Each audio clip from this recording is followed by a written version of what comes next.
안녕하세요. 고갈스 신자 미스터신입니다. 오늘은 사소한 행동과 말투에서 알아낼 수 있는 사람의 성격과 심리에 대해서 함께 나눠보도록 하겠습니다.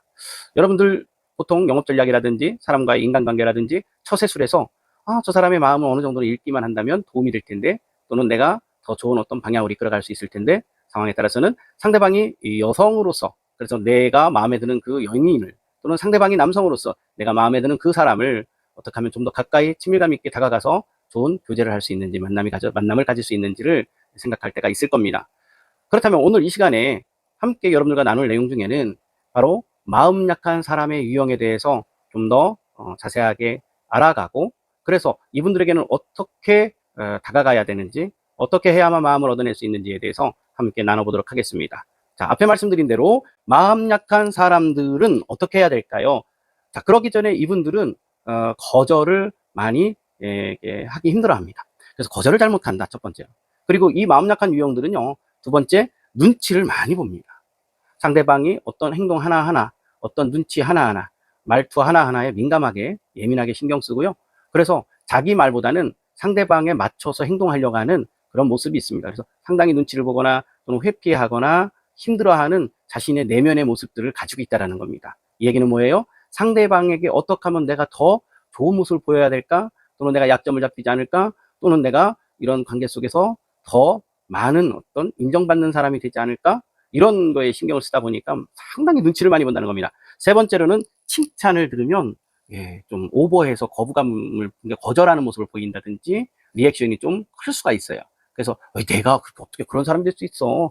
그건 거짓말 같아. 믿어지지 않아? 라든지. 그러니까 직접 입으로도 얘기하지만 마음속에서 그렇게 생각하는 경우가 많다라는 겁니다. 그래서 자신감이 없어 보이고 좋은 장점도 스스로가 인정하지 못하는 자존감이 낮은 분들이 마음 약한 유형들 가운데 많다라는 거죠.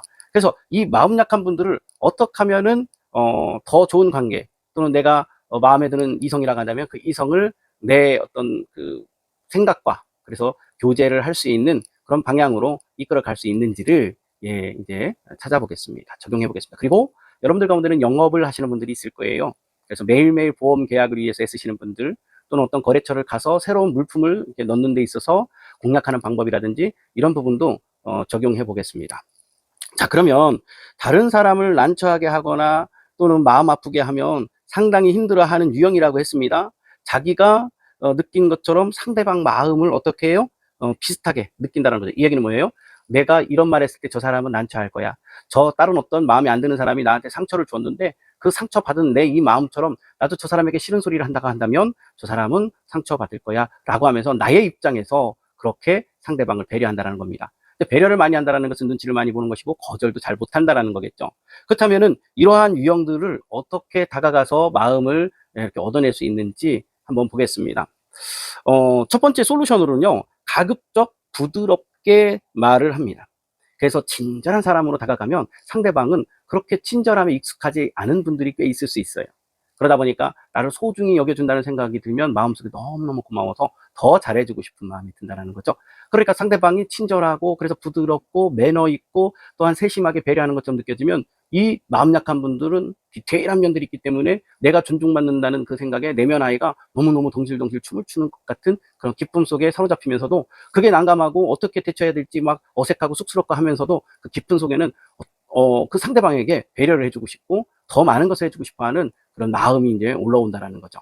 그때에 영업하시는 분들은 계속 반복해서 오늘도 만나서 이야기하고, 또 그 다음에 또 찾아뵙는다고 안 오셔도 돼요. 왜냐면 내가 더 신경 써야 되니까 찾아온다는 말에 힘들어할 수 있다는 거죠. 그럼에도 불구하고 거절을 또 잘못한다고 앞에서 말씀드렸어요. 그러니까 거절 못하는 자신의 마음속에서 상대방이 내가 갈게요, 잠시만 들렸다 갈게요 하고 왔을 때에, 정말 거절 못하고 뭐 그러면 어느 정도 들리세요 했을 때에, 그 영업을 하시는 분들은 뭔가 이렇게 찜찜해하고 뒷말을 흐리고 그래서 이렇게 불편해하는 그 모습이 역력히 느껴져도 거기에 아랑곳하지 않고 그냥 다가가면 이분들은 되려 또 마음속에 미안한 마음이 들고 어떻게 쓰든지 상대방 불편한 마음을 들지 않게끔 하려고 하는 그런 경향도 있다는 겁니다.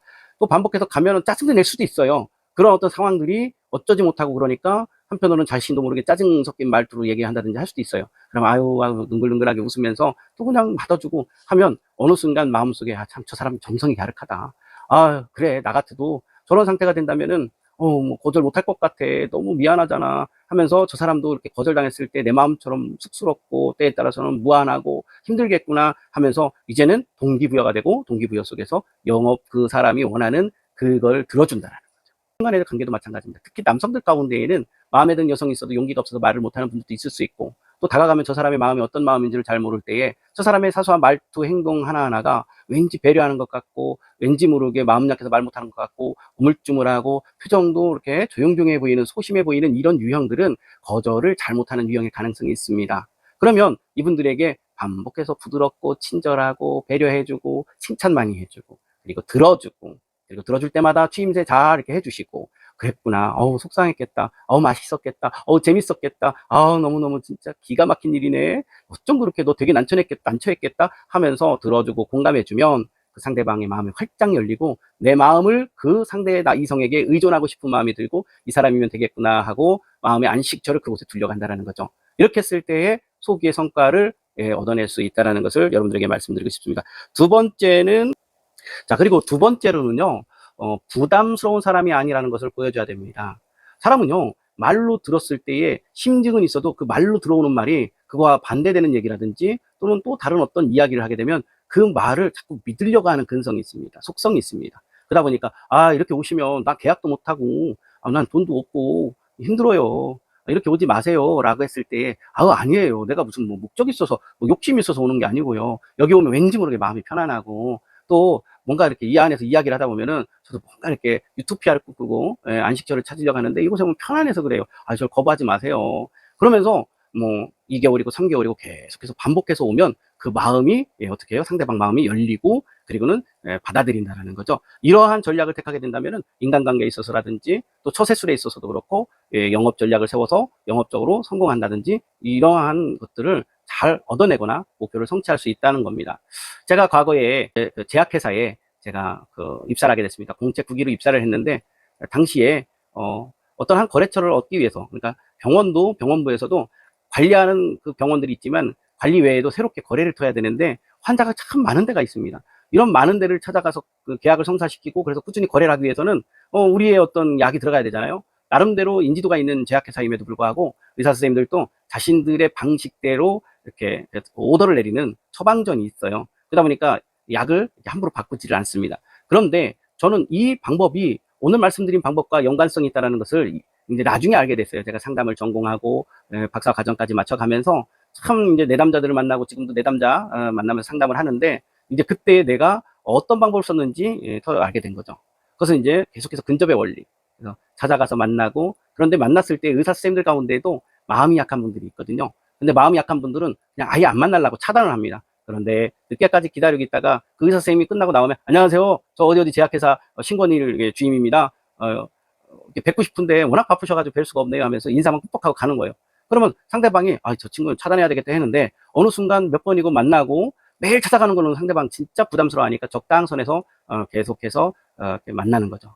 잠시만 봐도 되는 겁니다. 그러다가 점심이라든지 끝날 무렵쯤에 어디 제약회사 누굽니다 하면 들어오라고 이렇게 하면서 이제 점점점 인생살이 살아가는 내용들을 함께 나누고 그러면서 이제 거래를 성사시키는 그런 과정이 있었습니다. 이것이 바로 마음 약한 유형에게 찾아가서 어떤 목표를 보여주는 것이 아니라 있는 그대로 순수하게 하되 그러나 내가 제약회사인다라는 것을 앞에 인사하고 어디 제약회사입니다. 잘 부탁드립니다. 라고 하면서 이제 또 간다는 거죠. 나간다는 거죠. 인사를 하고 또 떠나는 인사하고 나오는 거죠. 그래서 이런 부분들에 있어서 근접의 원리라든지 이것을 어떤 누구에게 어떤 성격의 소유자에게 적용할 것인지에 대해서 오늘 예를 들면서도 이야기를 나눴습니다.